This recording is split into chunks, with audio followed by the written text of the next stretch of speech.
Dr. Stephen Katz is an American philosopher and scholar. He is the founding director of the Elie Wiesel Center for Judaic Studies at Boston University. He is an author. Welcome, Dr. Katz. Thank you very much. It's nice to be here with you. Yeah, excited to have you on. Tell us a little bit about your personal life, some more about your work, and why you Well, I do was what you raised in a do. very traditional home in New Jersey. I went to rabbinical schools till I was college age, and then I went to Rutgers and NYU, and then I was able to get a fellowship to go to Cambridge. I got my PhD at Cambridge, finished in 72, met my wife there. She chased me, she caught me, and we're together 54 years. And I came back in 72 to teach at Dartmouth College in New Hampshire, which was a wonderful experience. And then I moved in 1984 to Cornell.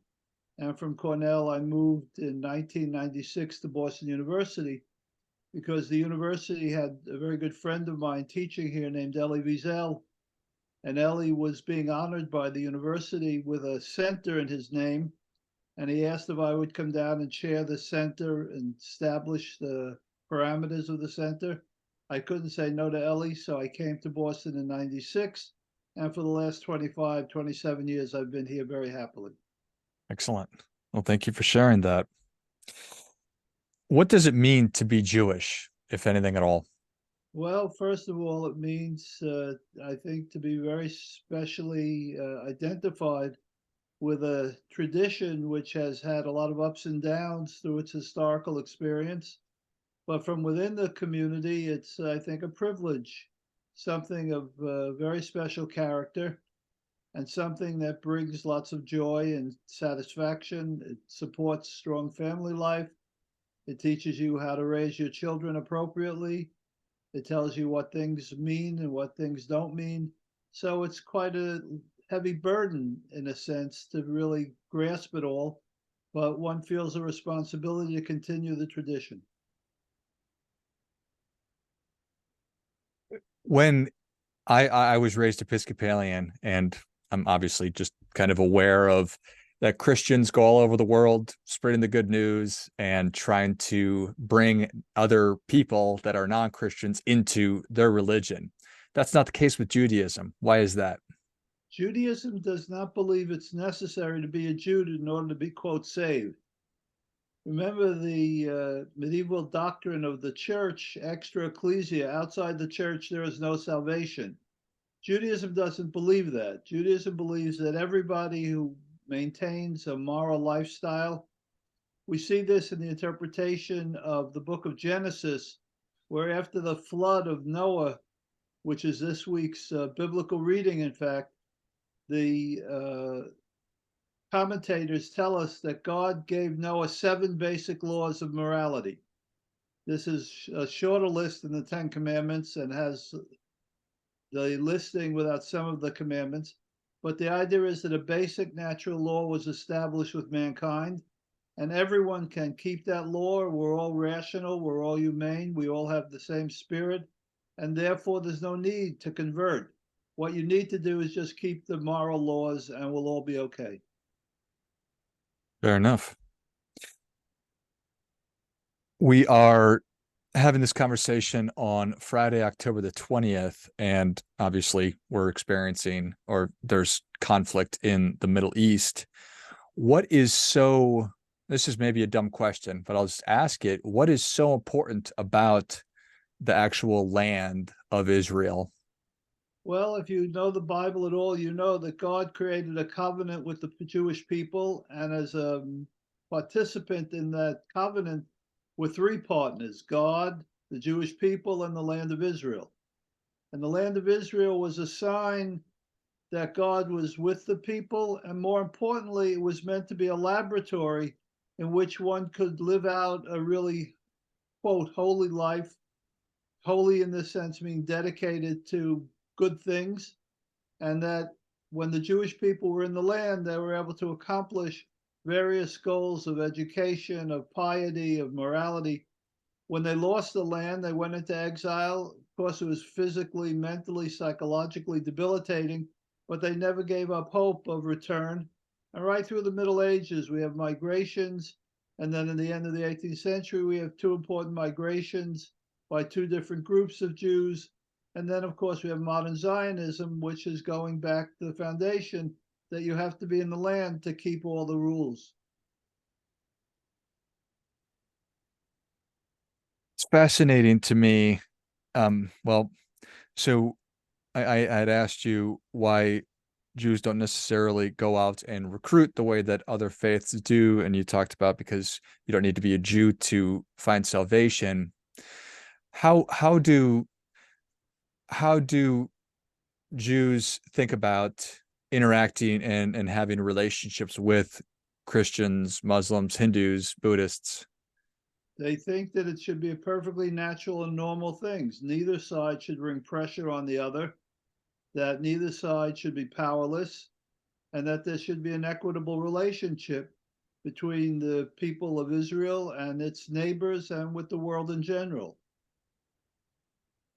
So when you see conflict like we have going on today, what what what are your thoughts on it? My thoughts are very, very sad because all the basic rules were violated a week ago on Saturday morning. Raping Jewish girls, murdering Jewish babies, taking Holocaust survivors as hostages, cutting off the heads of children. This is outside any ordinary order. And it's all based on a deep misunderstanding of what the state of Israel is and what the Zionist movement is. And I think that you told me a little bit about what the whole purpose of the Zionist movement is just a minute ago, but if you would, just tell me a little bit more about that, about the misunderstanding of it. Zionism is an old phenomenon. The idea that it was created in modern times and that it's, quote, colonialist is just a mistake. The fact is, it goes back to the idea we talked of earlier about the importance of the land of Israel and being in the land. For 2,000 years, since the Romans destroyed the Second Temple in the year 70 and ended Jewish sovereignty in the land of Israel, Jews have always felt that they were in exile. And they were in exile. There was persecution, there was special taxation, there was physical violence, as in the First Crusade, around the Black Death. All kinds of myths were propagated about Jews poisoning the wells. You see that again today with the COVID, people blaming the COVID exercise on Jewish individuals. So Zionism was the idea that Jews should go back to the land of Israel for one reason. In Europe, we had centuries, millennia of anti-Semitism. Once emancipation took place in Europe in the 18th century, French Revolution gave Jews freedom to be citizens in 1789. The American Revolution was the first country to do that in the Revolutionary years, 1776 to 1781. Europe asked itself a question: what should it do with the Jews now? Should it just let them in? Should it make demands that the negotiation was really two-sided? You would be free from your disabilities from the outside, from the non-Jewish world. No more ghettos, no more discrimination about taxation. And on the other hand, you should free yourself from your Judaism. That was understood. Not always said, but it was understood that Judaism continued to have a curious reputation. The result was that Europe and its Jews wrestled with this question called the Jewish question. Some people said Jews should convert. Other people said Jews should assimilate. Other people said Jews should be socialists, Reform Jews, conservative Jews, Orthodox Jews. All of them were based on the idea that Europe could keep the promise that it would let the Jews in.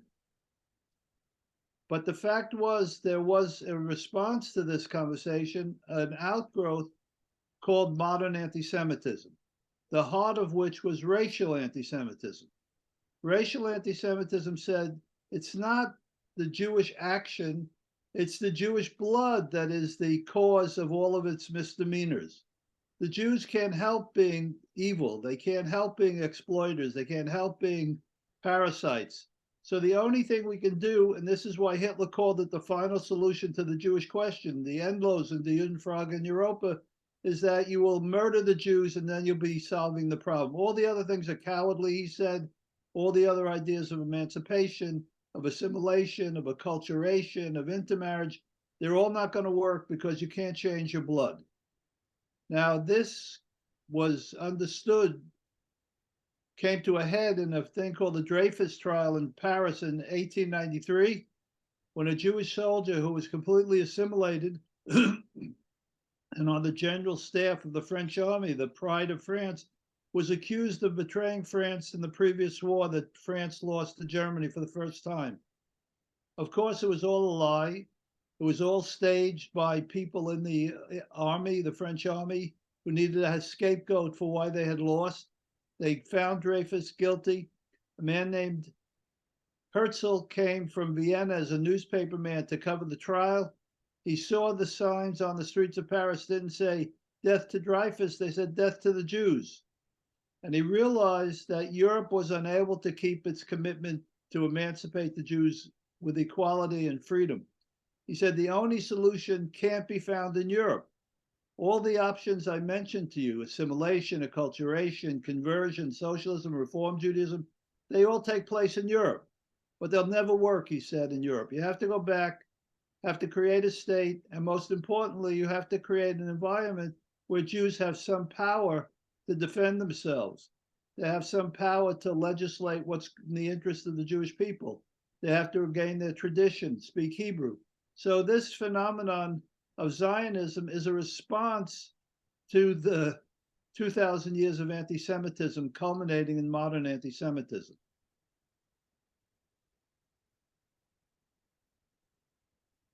I am not sure. I know that with other faiths, they're seeing a decline in people being a part of organized religion.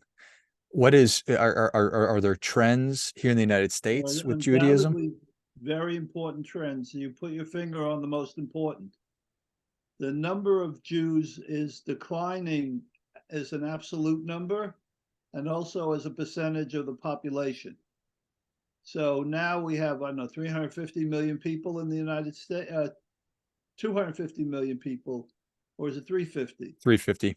350 million people in the United States, and Jews, depending on how you count them, which is a complicated methodological question, is less than 2%. And that 2% is going to continue to decline because the general population is growing all the time, but the Jewish people are not having sufficient replacement numbers. So we don't have large families anymore as a rule, except for the ultra-Orthodox.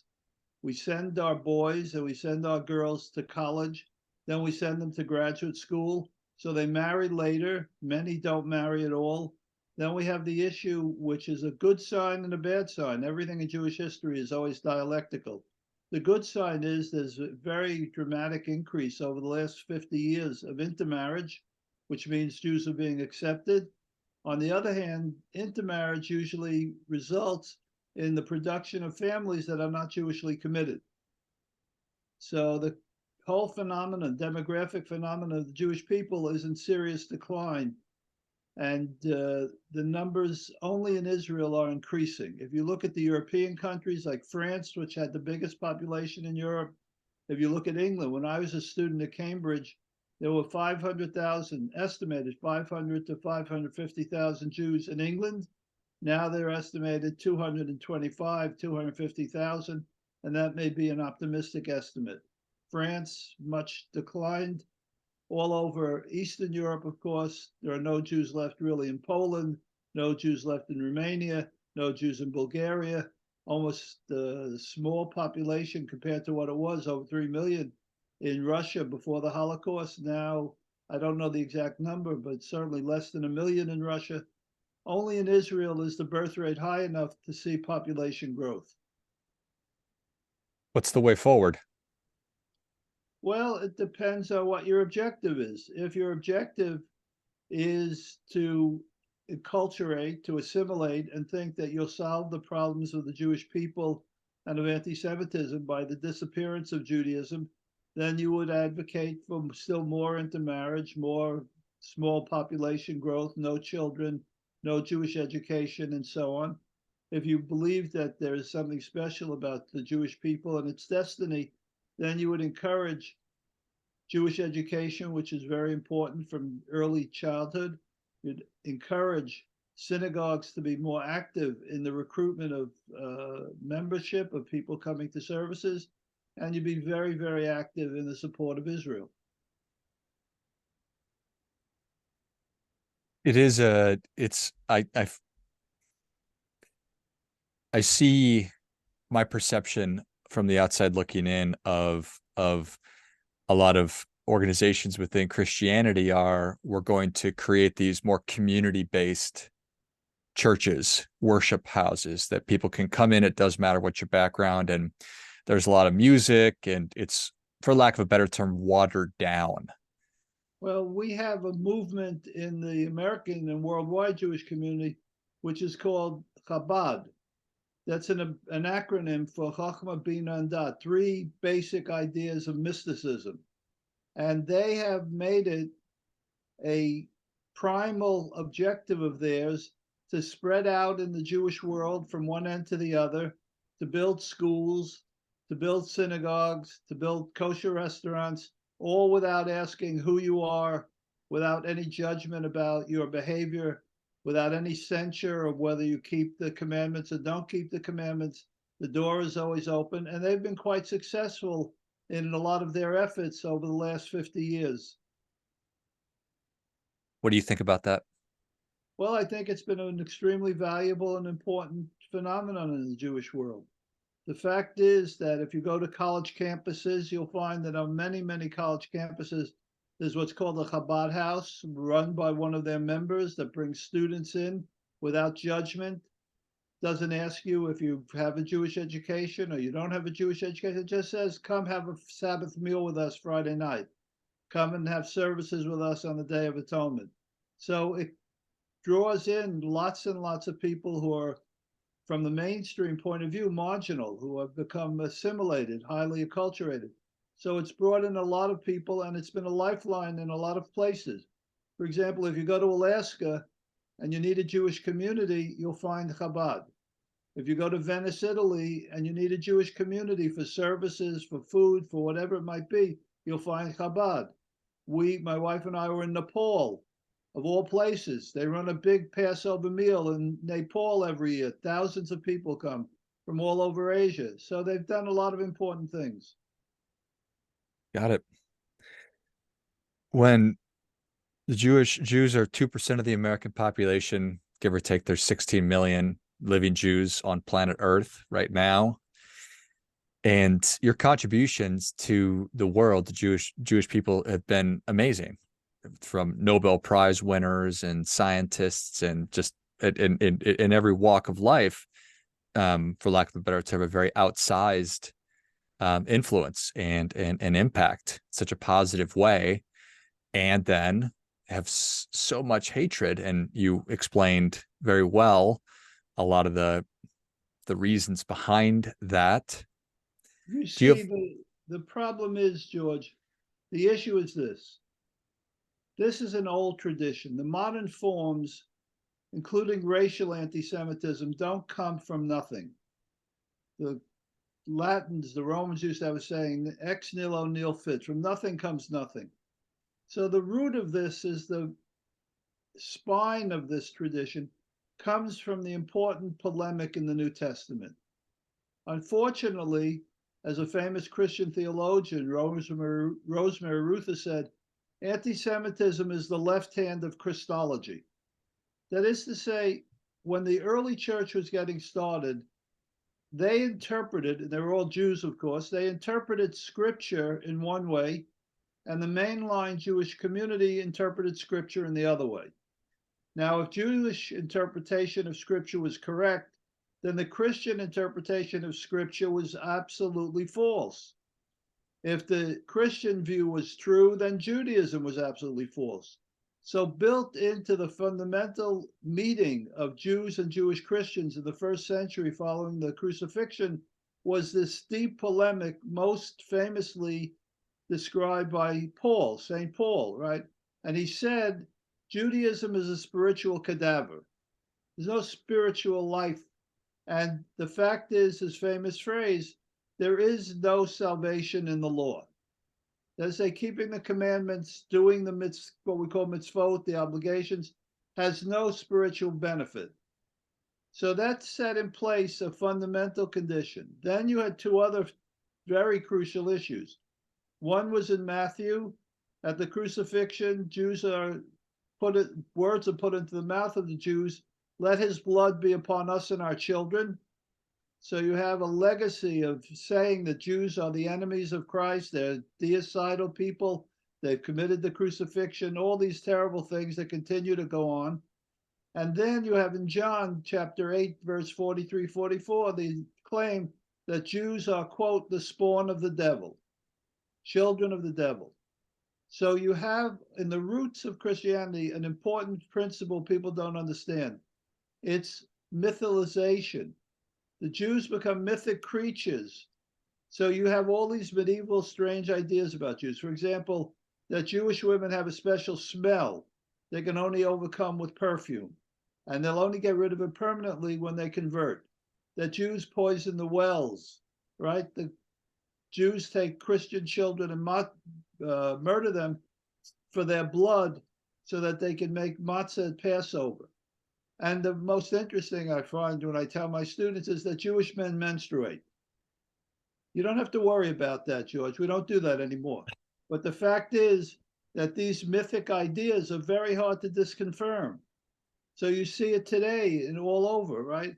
The blood libel is circulating now with the bombing by Hamas, by Islamic Jihad of a hospital, but it's said that the Jews did it, even though all the intelligence services of the world are clear that they didn't. Then there's the idea that the Jews poisoned the wells in Gaza, repeating the claim of the Black Death, 1348-49. Then there's the idea that Jews are spreading COVID. And then the idea that Jews are killing Muslim babies for heart purposes or pieces so they can put them into operations. These are all myths. Very powerful, still circulating, very well-known myths, and it's very hard to disconfirm them. People in Europe and America have tried for the last 250 years to do so, but there's enough of it ingrained in the very substance of Western civilization to make it an extremely difficult issue of how to respond to anti-Semitism. Obviously, an absolutely horrible thing that we're living through right now. Is it surprising to you? Is it shocking? Or is it just more of the same?